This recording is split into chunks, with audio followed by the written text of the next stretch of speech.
Hello बच्चों, कैसे हो आप लोग। चलिए स्टार्ट करते हैं आज का लेक्चर। आज अपन कुछ पीवाईक्यू करने वाले हैं यूनिट एंड डायमेंशन चैप्टर के। ठीक है, हमारा 11th का फर्स्ट चैप्टर है। इसके पहले अपन वर्क पावर एनर्जी के क्वेश्चन भी कर चुके हैं, 2D क्वेश्चन भी कर चुके हैं ना, और थोड़ा बहुत वेक्टर के भी कर चुके हैं। आज अपन यूनिट एंड डायमेंशन के क्वेश्चन करने वाले हैं। ठीक है, तो स्टार्ट करें पहले क्वेश्चन से। पहला क्वेश्चन अपन को दिया हुआ है the potential energy of a particle. एक पार्टिकल है जिसकी पोटेंशियल एनर्जी जो है अपन को एक्स डायरेक्शन में दे रखी है। कितनी? v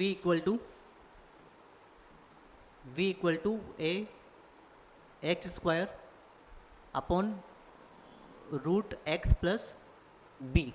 ठीक है, ये दिया हुआ है अपन को और पूछा है the dimension of A square upon B. Dimension of A square upon B पूछा हुआ है बच्चों। ठीक है, तो आप मैं सब मान के चल रहा हूँ, थोड़ा बहुत आपने पढ़ा हुआ है ये चीज़, ताकि आपको कुछ चीज़ अगर मैं डायरेक्ट करूँ तो आपको समझ में आ जाए, ऐसा मैं मान के चल रहा हूँ। ठीक है, जैसे कि यहाँ पे हमें एक चीज़ दिखाई दे रही है कि नीचे रूट एक्स प्लस बी है। क्या दोनों अगर प्लस में है तो दोनों की डायमेंशन सेम होगी प्लस में, है ना। तो मैं यहाँ से कह सकता हूँ कि b इक्वल टू क्या होगा, रूट एल, है ना। x यानी कि लेंथ, तो x में रूट एल बोल रहा हूँ। ठीक है, अब ये दोनों ऐड में, यानी कि दोनों ऐड करके भी लेंथ ही बनाएंगे। कैसा बनाएंगे? रूट एल के इक्वल बनाएंगे। तो यहाँ से मैं लिख रहा हूँ v equal to A L two upon L की पावर हाफ लिख सकता हूँ क्या? कोई दिक्कत नहीं है। ठीक है, एक और चीज़ बोल रही हुई वी क्या है हमारे पास? Potential energy. तो पोटेंशियल एनर्जी की डायमेंशन क्या होती है? m1l2t-2 क्या होती है? m1l2t-2। हमें क्या निकालना है बच्चों? हमें तो ए और बी की डायमेंशन निकाल के उसका रेशियो निकालना है। ठीक है, तो बी तो हमें समझ में आएगा, बी कितना है? रूट एल है। ठीक है, हमें ए निकालना है। तो देखो यहाँ से क्रॉस मल्टीप्लाई कर लेते हैं तो कुछ हो जाएगा, देखें करते हैं। यहाँ से देखो ए कितना हो जाएगा बच्चों? यहाँ से ए हो जाएगा हमारे पास m1l2t-2, तो वैसा का वैसा ही रहेगा। ये एल की पावर हाफ उस तरफ चला जाएगा। ठीक है, तो ये हो गया एल की पावर हाफ, और नीचे क्या आ जाएगा बच्चों? L2। तो देखो L2 से L2 तो गया, यहाँ से ए कितना आ गया? m1l हाफ और t-2। ठीक है, निकालना क्या है हमको? निकालना है ए स्क्वायर अपॉन बी का रेशियो। ठीक है, तो ए मिल गया है, बी मिल गया, इसका रेशियो निकालना है। ए स्क्वायर कितना हो जाएगा यहाँ से, है ना, इसका रेशियो कर रहा हूँ, देखो मैं यहाँ पे। तो ए का स्क्वायर यानी कि m2, अब एल हाफ का स्क्वायर यानी कि L1 बन जाएगा यहाँ पे, और t-4 अपॉन बी कितना है? एल की पावर हाफ। अब हमें दिख रहा है साफ साफ कि नीचे ऊपर L1 है, नीचे एल हाफ है, तो ऊपर जाके एल हाफ बचेगा। तो m2l हाफ t-4। ठीक है, m2l हाफ t-4। कौन सा ऑप्शन दिख रहा है? Option number C. हाँ, बिल्कुल सही आंसर है। चलें आगे बढ़ें, है ना। ये थोड़े से बेसिक क्वेश्चन हैं जो एग्जाम्स में आते हैं, अपन छोटी छोटी गलतियाँ कर देते हैं। अब कितना इजी क्वेश्चन था ये। ठीक है, सेकंड क्वेश्चन क्या है? The quantities which have the same dimension as those of solid angle. ठीक है, सॉलिड एंगल क्या होते हैं? जिनकी डायमेंशन कुछ नहीं होती है। पता है क्या? सॉलिड एंगल्स जो होते हैं, एंगल्स आर दोज जिसकी यूनिट्स होती हैं बट डायमेंशंस नहीं होती है ना। तो सॉलिड एंगल की डायमेंशन तो है ही नहीं, उसको क्या बोल सकता हूँ मैं कि डायमेंशन लेस क्वांटिटी है। तो इसमें बताया कि ऐसी कौन सी क्वांटिटी है जो सेम ऐसी है। ठीक है, तो स्ट्रेस एंड एंगल, स्ट्रेस होता है फोर्स अपॉन एरिया, तो स्ट्रेस की तो डायमेंशन बनेगी, एंगल की नहीं बनेगी, लेकिन इसकी तो बनेगी स्ट्रेस की। सेकंड है स्ट्रेन एंड आर्क। स्ट्रेन की नहीं होती, डेल एल अपॉन एल होता है स्ट्रेन, और आर्क होता है अपना क्या? Theta upon radius. ठीक है, तो इसकी बनती है। एंगुलर स्पीड की पता हमें बनती है, लेकिन डी ऑप्शन देखो स्ट्रेन एंड एंगल। स्ट्रेन क्या होता है? डेल एल अपॉन एल, यानी कि इसकी तो डायमेंशन होगी नहीं, एल से एल कट जाएगा, और एंगल की भी नहीं होती पता है अपन को। तो आंसर क्या आएगा इसका? ऑप्शन नंबर डी, है ना, क्योंकि स्ट्रेन भी क्या होता है? डायमेंशन लेस क्वांटिटी होती है ना, और एंगल तो होती ही है। ठीक है, आगे बढ़ें, इसको अपन आगे बढ़ाते हैं। तो अब force defined by F equal to alpha T square plus beta T. एक फोर्स दिया हुआ है कितना? Alpha T square plus beta T. ठीक है, क्या पूछा है अपन से? At a given time T. ठीक है, the factors which is dimensionless. एक फैक्टर है अल्फा और बीटा, क्या है? डायमेंशन लेस है, लेकिन कब होंगे ये प्रॉपर्टी? ये जो इक्वेशन है कब बनेगी? जब ये अल्फा बीटा ऐसा कुछ रेशियो में हमको मिल जाए, या फिर ऐसा कुछ हमको दिखे। पेपर करके देखते हैं क्या है। दोनों प्लस में है और फोर्स के इक्वल है, यानी कि सारी क्वांटिटी की जो डायमेंशन है वो फोर्स के इक्वल होगी। यहाँ से मैं कह सकता हूँ क्या? एफ़ की dimension equal to dimension of alpha T square, और एफ़ की dimension is equal to dimension of beta T. सही बात है, ये तो पता ही है अपन को। ठीक है, तो यहाँ से मैं क्या बोल सकता हूँ, यहाँ से मैं कह सकता हूँ कि अल्फ़ा इक्वल टू क्या हो गया बच्चों, एफ अपॉन टी स्क्वायर हो गया क्या। तो यहाँ से बीटा कितना हो गया, एफ अपॉन टी, दिख रहा है साफ साफ, है ना। तो कुछ रिलेशन बन सकता है कि अल्फा और बीटा में, ध्यान से देखो, एफ अपॉन टी क्या है, बीटा। तो अगर मैं एफ अपॉन टी को बीटा लिख दूँ तो यहाँ पे देखो क्या बन जाएगा, alpha equal to F upon T beta upon नीचे बचा है टाइम, तो alpha equal to beta upon time, ऐसा कोई रिलेशन बन रहा है क्या, alpha equal to beta upon time, है ना। तो alpha equal to beta upon time बन रहा है, रिलेशन तो नहीं बना, बोलते हैं कि alpha equal to alpha T equal to beta है यहाँ पे, ठीक है। तो alpha and beta are constant is, तो एक बार देखते हैं अपन क्या आंसर आ सकता है इसका, alpha T upon beta, alpha T कहाँ आ रहा है, ये आ रहा है, या alpha T upon beta equal to 1 बन रहा है ना, यहाँ से अगर मैं इसको लेऊंगा तो alpha T upon beta constant है, तो आंसर आना चाहिए ए। तो देखो alpha T equal to beta, यानी कि अल्फा, यहाँ नहीं लिखता हूँ मैं इसको, ये लिख रहा हूँ, alpha T upon beta equal to 1, यानी कि वैल्यू कांस्टेंट है ना। तो आंसर आ गया अपना, ठीक है भैया। नेक्स्ट क्या पूछा हुआ है, नेक्स्ट पूछा हुआ है द मैकेनिकल क्वांटिटी, ऐसी कौन सी मैकेनिकल क्वांटिटी है which has dimension of reciprocal of mass M inverse, ठीक है। जैसे बोला है कि इनमें से ऐसी कौन सी क्वांटिटी है, मैकेनिकल क्वांटिटी है जिसकी डायमेंशन में क्या है, एम इनवर्स आता हो, है ना। वैसे अपन को डायरेक्ट पता होना चाहिए था ये, फिर अपन निकाल के देखते हैं, देखें एक एक करके, है ना, जिससे भी आंसर आ जाएगा। मैच कर लेंगे। टॉर्क, टॉर्क दिया हुआ है पहला, टॉर्क क्या होता है, force into displacement, sorry alpha लिख दिया मैंने गलती से, फोर्स इनटू डिस्प्लेसमेंट या परपेंडिकुलर डिस्प्लेसमेंट। तो हमें पता है फोर्स होता है m1 L1 T minus two into ये हो गया एक और L, तो m1 L3 T minus two, यहाँ पर तो m पॉजिटिव में आ रहा है, हमको रेसिप्रोकल में चाहिए, इन्वर्स में चाहिए। ग्रेविटेशनल कांस्टेंट g, और एक और दिया हुआ है हमें क्या, जी से करते हैं, जी निकालते हैं, जी से आ जाए तो जिससे भी आ जाएगा हमें रोक देंगे अपन अपने कैलकुलेशन को। तो हमें पता है क्या, जी का फॉर्मूला कैसे निकालें, तो हमें पता है F इक्वल टू होता है जी m1 m2 upon R square, हमें निकालना है जी, तो जी कितना हो जाएगा यहाँ से, F R square upon m1 m2, साफ साफ दिख रहा है क्या, फोर्स हो जाता है m1 L1 T minus two, नीचे है m2, तो m1 से एक m1 कट जाएगा, ऊपर जाके m माइनस 1 हो जाएगा, है ना। लॉजिक लगाओ ना, पूरा सोल्व करोगे नेट पे बैठ के अपन, को लॉजिक लगाना पड़ता है, ऊपर है m1 नीचे है m2, तो एक m1 से m1 गया, ऊपर आ जाएगा m इनवर्स, हमें वही तो चाहिए। तो आंसर क्या आ जाएगा इसका, बी। देखो चेक करते हैं, हाँ बिल्कुल सही है। चलो भैया, इजी क्वेश्चन, मेरा हार्ड नहीं, थोड़ा सा प्रैक्टिस करोगे, थोड़ा सा अपना कोशिश करेंगे, अपने आ जाएंगे अपन क्वेश्चन, ठीक है। The physical quantity that has the same dimensional formula is pressure, इनमें से कौन सा ऐसी क्वांटिटी है, इनमें से ऐसी कौन सी क्वांटिटी है जिसकी डायमेंशन कैसे हो, प्रेशर की तरह हो। तो अपन प्रेशर के निकालते क्या होती है ना, प्रेशर क्या होता है हमारे पास, फोर्स अपॉन एरिया, तो प्रेशर फोर्स हो जाएगा m1 L1 T minus two upon area होता है L2, तो क्या बन जाएगा यहाँ से देखो m1 L minus 1 T minus two, तो इसमें से किसकी होती है डायमेंशन, देखो फोर्स की तो होगी नहीं, फोर्स अपन एरिया कर रहे हैं, मोमेंटम होता है m इंटू बी, तो L1 T minus 1 m1 L1 T minus 1, तो नहीं बन रही। Viscosity, Young's modulus of, sorry viscosity नहीं है, इलास्टिसिटी है सॉरी, तो इसका क्या होता है m1 L minus 1 T minus two, याद है सबको, डायरेक्ट याद होनी चाहिए अपन को, इनकी जो यूनिट्स हैं m1 sorry m1 L1 L minus 1 T minus two, याद है क्या नहीं, इलास्टिसिटी की यंग्स मॉडुलस की जो डायमेंशन होती है m माइनस 1, इसका आंसर आएगा सी, ठीक है।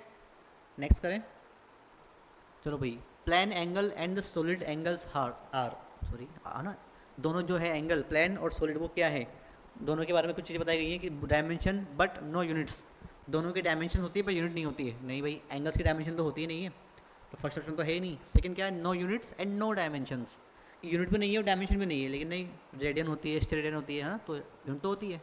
C both units and dimension है, नहीं दोनों नहीं होती, कोई एक होता है, कौन सा होता है, यूनिट होती है बट नो डायमेंशन।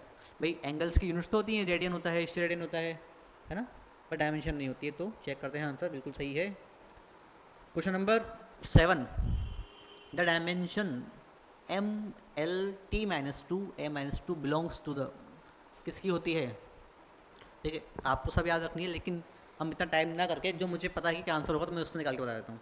इसका जो आंसर आएगा बी, कैसा आएगा वो देखते हैं। आपको पता होना चाहिए मैग्नेटिक परमेबिलिटी क्या होती है, तो याद है हमने एक फॉर्मूला पढ़ा है, एफ इक्वल टू के Q1 Q2 upon R square, ठीक है।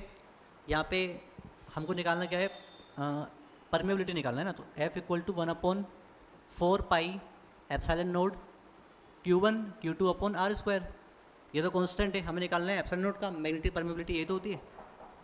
तो एप्सिलॉन नोड इक्वल टू हो गया यहाँ पे, एक मिनट बचा रुकना जी बच्चों, थोड़ा सा कुछ यार कोई आ गया था मेरे लिए, तो इसलिए ना वीडियो रोकना पड़ा। ठीक है, तो आगे बढ़ते हैं यहीं से, अपन कहाँ थे लास्ट टाइम पे, इतना था हमारा।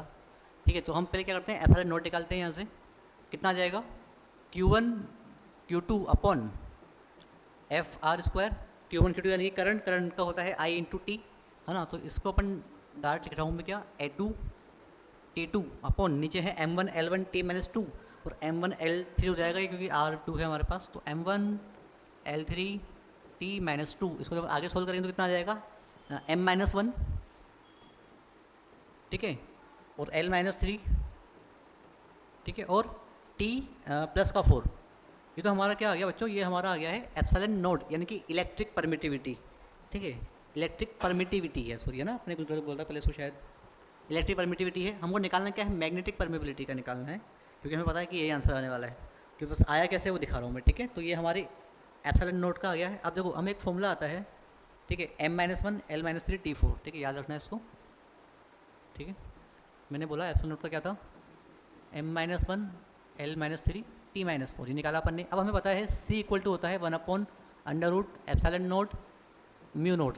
एप्सिलॉन नोड क्या होता है, इलेक्ट्रिक परमिटिविटी, और म्यू नोड होता है मैग्नेटिक परमिबिलिटी। तो हमें ये तो निकालना था, तो दोनों स्क्वायर कर देते हैं। देखो क्या होता है यहाँ पे, C स्क्वायर इक्वल टू 1/म्यू नोड एप्सिलॉन नोड। तो यहाँ से म्यू नोड, सॉरी यहाँ से एप्सिलॉन नोड कितना हो जाएगा, हाँ सॉरी म्यू नोड, यहाँ से म्यू नोड हो जाएगा हमारे पास कितना, 1/C square epsilon node. C क्या है, वेलोसिटी ऑफ लाइट या स्पीड ऑफ लाइट।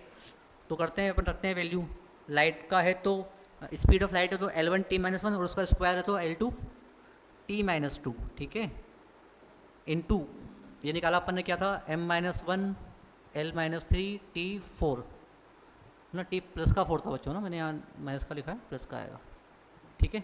आगे सोल्व करते हैं, तो ये ऊपर जाके हो जाएगा कितना, M1 L देखो कितना हो जाएगा, माइनस का 1 बचेगा, ऊपर जाके प्लस का 1 हो जाएगा, ठीक है। ये देखो माइनस का 2 बचेगा, प्लस का 2, तो ऊपर जाके हो जाएगा माइनस का 2, और क्या बचा है यहाँ पे एक और, शायद A2 भी था यार ना नीचे इसका, है ना, A2 भी था ना, अपन I इंटू टी आता तो ये हो जाएगा A-2, है ना। तो देखो आंसर तो पता है हमें ये आने वाला है, बस आया कैसे था वो बताइए मैं आपको, ठीक है। नेक्स्ट चलते हैं, क्या हो गया है यहाँ पे, ठीक है, मैच लिस्ट 1 को लिस्ट 2 से मैच करना है बच्चों, ठीक है। तो ग्रेविटेशनल कांस्टेंट थोड़ी देर पहले अपन निकालता याद है, M-1 L3 T-2। तो जो B है वो किससे मिल रहा है बच्चों, सेकंड से मिल रहा है क्या, ठीक है ना, B सेकंड से मिल रहा है, ठीक है। और क्या पूछा है, ग्रेविटेशनल पोटेंशियल एनर्जी। अब एनर्जी का पता क्या होता है, force work upon time equal to होता है हमारा, सॉरी वर्क अपॉन टाइम नहीं होता, W होता है हमारा क्या, F इंटू एस, है ना। तो F इंटू एस यानी कि M1 L1 T-1, तो T-2 इंटू L1, तो M1 L2 T-2। तो M1 L2 T-2 कहाँ पर है, ये रहा फोर्थ में, ठीक है। यहाँ गलती कर दी मैंने, ये हमारा है A पॉइंट जो सेकंड से मिल रहा है, जो हमारा B है वो किससे मिल रहा है, फोर्थ से मिल रहा है। अगर दो पता है तो देखेंगे कुछ ना कुछ आंसर मैच हो ही जाएगा, वरना आगे बढ़ जाएंगे, ठीक है। तो A वाला जो है सेकंड से मिल रहा है, इसमें चारों में मिल रहा है क्या, इसमें भी मिल रहा है, इसमें भी मिल रहा है, इसमें मिल रहा है, और B वाला फोर्थ से मिल रहा है, तो B वाला फोर्थ और किस में मिल रहा है, इन दोनों में। तो फर्स्ट और सेकंड में से आंसर आएगा भाई। और देखते हैं इंटेंसिटी का फॉर्मूला क्या होता है, L2 T-2 होता है इंटेंसिटी, ठीक है। तो हमें पता है D वाला पता है हमें क्या होता है, L2 T-2। तो जो D वाला है वो 1 से मिल रहा है, D वाला 1 किससे मिल रहा है, इसमें मिल रहा है। चेक द आंसर, अरे गलत हो गया, कहाँ पे गड़बड़ किया अपन ने, D वाला मैंने बोला इंटेंसिटी, ओके ओके ओके, हाँ भैया यहाँ गलती की अपन ने। देखो छोटी सी मिस्टेक होगी, इंटेंसिटी और पोटेंशियल में मैं कंफ्यूज हो गया, ठीक है। तो जो है इसका आएगा कितना, यहाँ लेता हूँ मैं, यह आएगा हमारा पास कौन सा, थर्ड, और जो हमारा बचा कौन सा है यहाँ पे C, वो क्या आएगा, फर्स्ट आएगा, ठीक है। तो ये गलतियाँ हो सकती है, ठीक है। आगे बढ़े चलो, हाँ इसको भी आगे बढ़ा देते हैं भाई। If E and G respectively denote energy and gravitational constant, ठीक है भैया। यहाँ बोल रहा है कि E और G क्या है, एनर्जी और ग्रेविटेशनल कॉन्स्टेंट को दर्शा रहा है, तो E अपॉन G का क्या बताओ, रेशियो बताओ, है ना। तो ई अपॉन जी कर लेते हैं। ई क्या था हमारे पास, m1 एनर्जी है ना, तो m1 L2 T minus two, और जी क्या था m1 L3 T minus two. ये था क्या m1 L3 T minus two, या m-1, m-1 था ना, याद होना चाहिए भैया अपन को।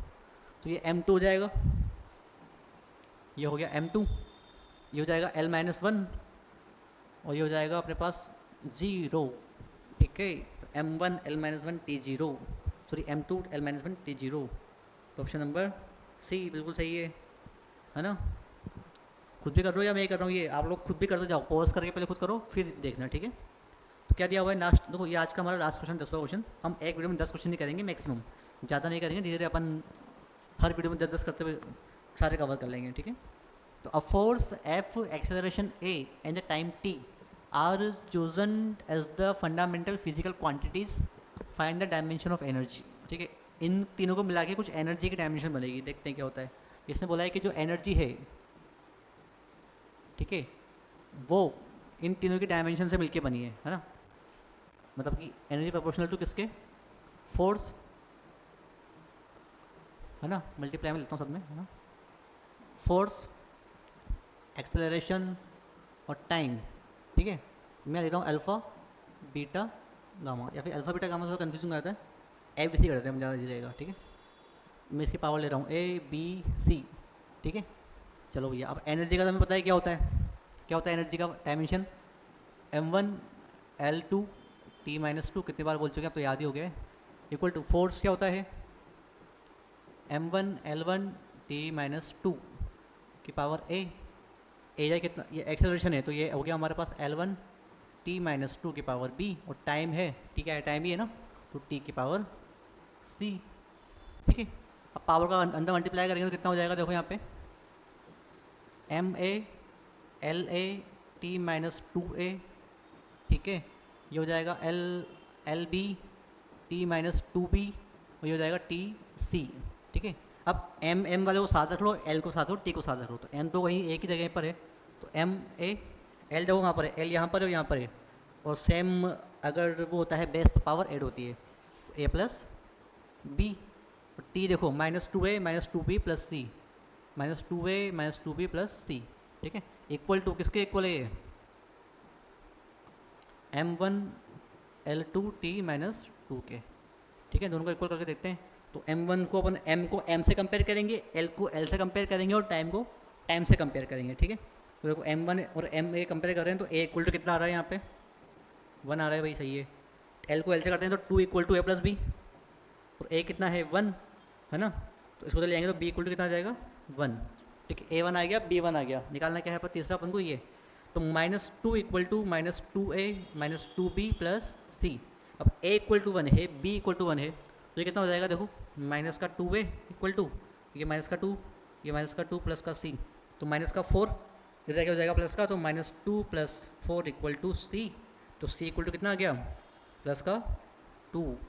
अगर यहाँ रखेंगे तो कितना हो जाएगा, फोर्स जो है उसकी पावर 1 है, ए एक्सेलरेशन की पावर कितनी है b यानी कि 1, और t की power 2, F1 A1 T2, F1 A1 T2, अरे सही है बिल्कुल, ठीक है।